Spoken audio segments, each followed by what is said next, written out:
This is going to be a video tutorial on how to enable or disable spell check in Microsoft Word. I will be using Office 365 on a desktop PC for this.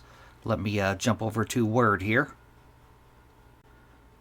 Okay, I have Word opened up now. I opened up a blank page. I typed some gibberish up here. By default, your spell check should already be enabled, but to enable or disable it, first thing you want to do is go up to the upper left-hand corner and click on the File tab.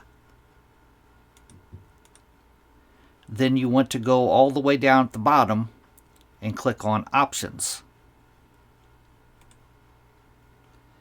Now in the little dialog box that opens up here, the pane off to the left-hand side of that dialog box, you want to click on Proofing.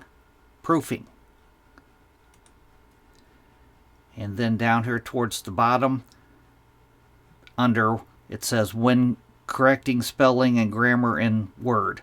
The very top one is spell check. Check spelling as you type.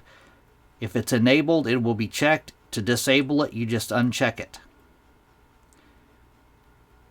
Then you click on OK. Now, as you can see, this gibberish that I typed is no longer underlined. Spell check has been turned off. And to turn it back on, you just go up to File, back down to Options. Basically the same routine. You want to go to the pane on the left-hand side, click on Proofing. And I'm going to turn mine back on. I'm going to click the top one here, check spelling as you type. Then I'm going to go down to the bottom of the dialog box and I'm going to click on OK. Now, as you can see, spell check has been re-enabled. That is how to enable or disable spell check in Microsoft Word. Thanks for watching.